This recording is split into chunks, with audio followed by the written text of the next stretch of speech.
There's a trick that costs $1 and makes any dull hand saw, any stiff-cutting cross-cut saw, any binding panel saw cut like a brand new blade in 60 seconds.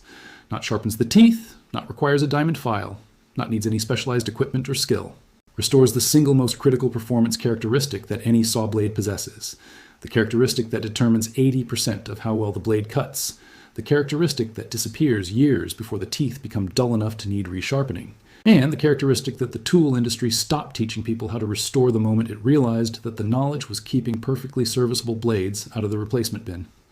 Every hand saw in your workshop that feels slow, feels like it binds in the cut, feels like it requires twice the force it should to push through even soft pine, is experiencing this problem.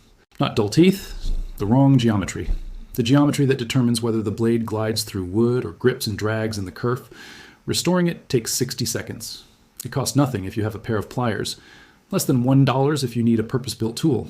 And the tool industry that generates over $2 billion annually from saw blade sales has known since 1960 that the mass replacement of blades with inexpensive factory-made alternatives was more profitable than teaching customers the 60-second technique that would keep the blades they already owned cutting perfectly for decades.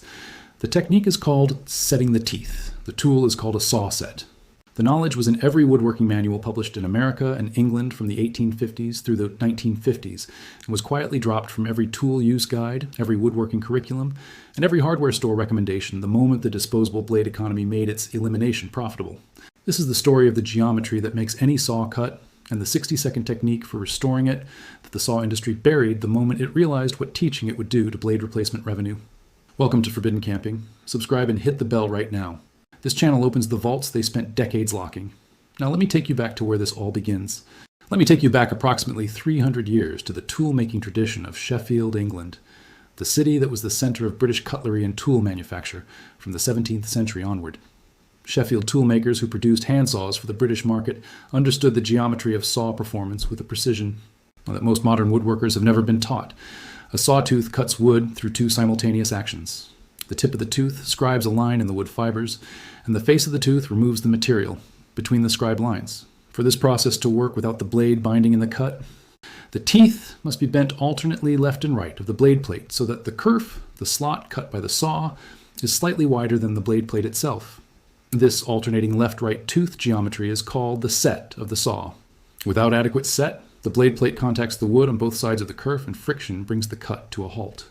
With correct set, the kerf is wider than the plate and the blade glides through the cut with minimal friction. Sheffield toolmakers set their saw teeth by hand using a specialized punch and anvil, bending each alternate tooth to a precise angle before the blade left the factory. The technique was taught to every apprentice toolmaker as fundamental knowledge, and it was transmitted to every customer in the instruction literature that accompanied quality saws through the 18th and 19th centuries. Every woodworking manual of the Victorian era included saw setting as a basic maintenance skill alongside sharpening.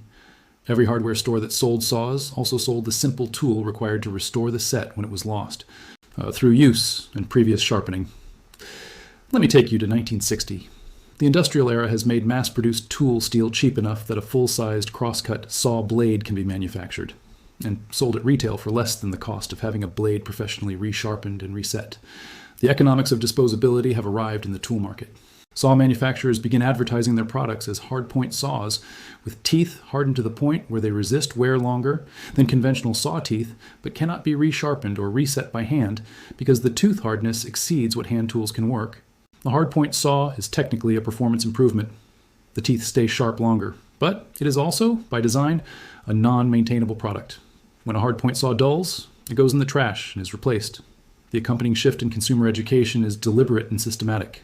The saw maintenance chapters of woodworking manuals begin to disappear in editions published after 1960. Hardware stores that had stocked saw sets and saw files begin reducing or eliminating those sections of their inventory. By 1980, an entire generation of woodworkers has entered the craft without being taught that saw setting exists. Because the mass market tool industry that produces their saw guides and how-to publications has no commercial interest in teaching them to maintain tools that the industry profits from replacing. Now let me show you exactly why this works. Because the physics of saw kerf geometry is one of the most straightforward pieces of knowledge. It is knowledge that the industry removed from consumer education over a 60-year period.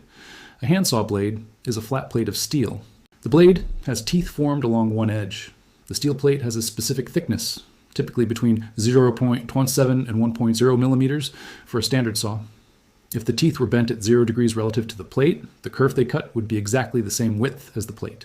The plate would have zero clearance in the kerf and would generate so much friction that the saw would be unable to move through the cut. This zero set condition is what your dull-feeling saw has actually developed after years of use. It starts with a set angle of 15 to 20 degrees. Through the mechanical stress of cutting and previous sharpening, the steel under repeated stress tends to relax toward its baseline flat position. The set angle gradually decreases, the kerf narrows, the plate clearance decreases, the friction increases. The saw begins to bind and drag. This is not dullness. Dull teeth fail to cut cleanly at the tip, producing a torn rather than a scribed surface at the kerf edge. Loss of set produces friction and binding through the full depth of the cut. They feel similar, but they have completely different causes and remedies. A dull saw requires resharpening, which removes steel from the tooth tip. Resharpening well requires a triangular file, skill, and 30 minutes. A saw with lost set requires resetting, which bends the teeth back. This requires a saw set tool or smooth jaw pliers, and only 60 seconds. A 1987 study measured the relationship between tooth set angle and cutting resistance. Reducing tooth set from 20 degrees to 10 degrees changed everything. Cutting resistance increased by 62% in dry pine and by 91% in green hardwood. That is a massive increase in physical effort. This resistance comes from the loss of a geometry that any person can restore in 60 seconds with pliers. You don't need a new saw. That is the knowledge that the saw replacement industry needs you to never have. Master your tools and stop buying what you can fix. Now here's where the story takes the turn the tool industry has always hoped you would never reach. The global cutting tool and saw market generates over $2 billion annually in the consumer and professional segments.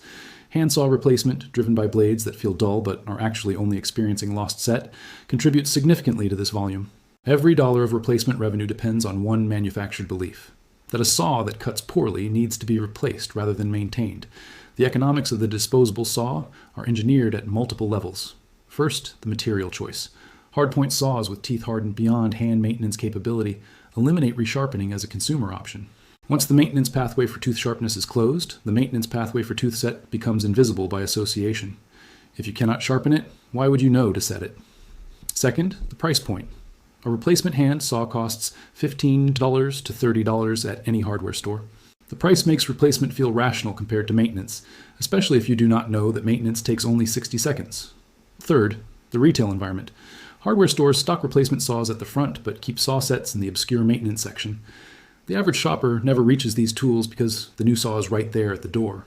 The saw set tool, the small plier-like device that bends saw teeth to the correct angle, costs $8 to $15 when available. It is a one-time purchase that lasts a lifetime and maintains any conventional saw blade indefinitely. The $15 replacement saw generates one sale. The $10 saw set generates 0 repeat sales and eliminates future replacement revenue. The industry chose the replacement model in 1960 and has maintained it through 60 years of educational omission. But here is what the tool industry's retail positioning cannot suppress. Because the traditional hand tool woodworking community, the timber framing community, and the antique tool restoration community have maintained continuous knowledge of saw setting throughout the disposable blade era, and their documentation is publicly available. The traditional woodworking revival of the past 20 years, driven by practitioners who rejected the disposable tool economy and returned to maintaining quality hand tools indefinitely, has produced extensive published documentation on saw setting. Roy Underhill, whose long-running PBS program The Woodwright's Shop maintained traditional hand tool craft through the disposable era, demonstrated saw setting in multiple episodes, and documented the technique in his published books on traditional woodworking.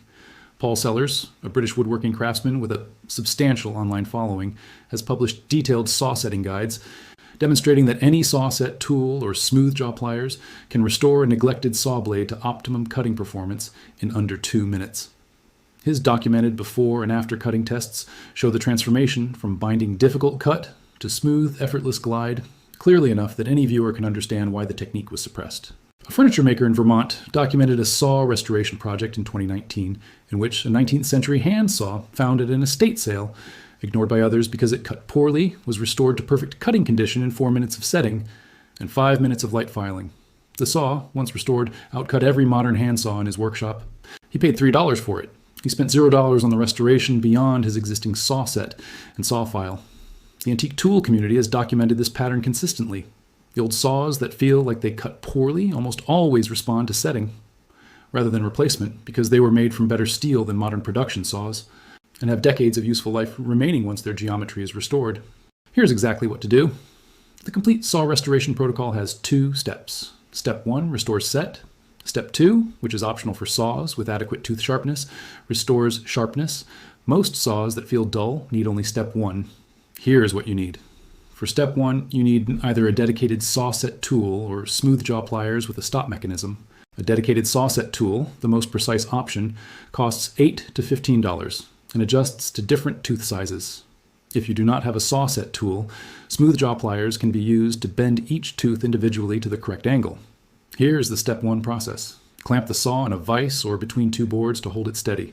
Examine the existing tooth set by looking along the saw plate from the handle end toward the tip. You should see the teeth alternating left and right. If the set is minimal or invisible, the teeth need resetting. Using the saw set tool, bend every other tooth away from the flat of the blade at approximately 15 to 20 degrees. Then bend the alternating teeth in the opposite direction. The teeth should alternate consistently, left, right, left, right. The entire process for a 24-inch hand saw takes approximately 60 seconds with a proper saw set tool. After resetting, run your finger very lightly across the tooth tips. You should feel the teeth alternating left and right clearly. Test the saw by making a cut in scrap wood. The difference in cutting ease will be immediate and dramatic. A saw with correct set glides through wood with the gentle pressure of gravity on the handle. For step 2, resharpening, use a triangular saw file of appropriate size, matched to the tooth pitch of your specific blade. File each tooth face with 2 to 3 strokes, maintaining the tooth's existing bevel angle. Keep the file perpendicular to the plate. This step takes 15 to 20 minutes and extends the blade's cutting life by years. Total material investment: 1 saw set tool at $10 and 1 triangular file at $5. One-time purchases that eliminate replacement costs. The last hand saw you will ever need to buy is the one you already own. Some knowledge does not disappear because it failed. It disappears because the replacement sale it prevents is worth more to the industry than the maintenance knowledge. The Sheffield toolmakers who taught saw setting to every apprentice in the 17th century were not protecting a trade secret. They were transmitting essential craft knowledge through the only educational system they had. Mastery meant understanding the tool's entire life cycle. The master woodworkers who included saw setting chapters in their Victorian-era manuals were not radical anti-industry activists. They were craftspeople writing the complete guide to using the tools their readers had purchased, because incomplete guidance made the tools work poorly. The hardware stores that stocked saw sets alongside replacement saws through the first half of the 20th century were not making an ideological statement. They were selling the complete ecosystem of products that working with handsaws required, because customers who could not maintain their tools stopped being customers. Then, the economics of disposability arrived, and the calculation changed. A $15 replacement saw sells today. A $10 saw set that prevents every future replacement sale costs revenue indefinitely. The industry chose the sale and stopped stocking the prevention. The geometry of the sawtooth has not changed since Sheffield toolmakers first developed it 300 years ago. Steel still relaxes toward its flat baseline. Kerf widths still need to exceed blade thickness for friction-free cutting. Pliers still bend steel. The 60 seconds required to restore set has not changed. What changed is whether anyone told you the 60 seconds existed. The last hand saw you need to replace is the one you just threw away. Nobody told you that 60 seconds of plier work would have made it cut like new again. The saw set costs $10. The knowledge costs nothing. The replacement blade revenue that depends on you never connecting those 2 facts is worth $2 billion per year. If this changed how you look at the handsaw in your workshop, or the blade in your garage that seemed too dull to bother with, subscribe. Share this with someone who deserves to know that the saw cutting poorly in their workshop needs attention, not a trip to the store. The next vault opens soon.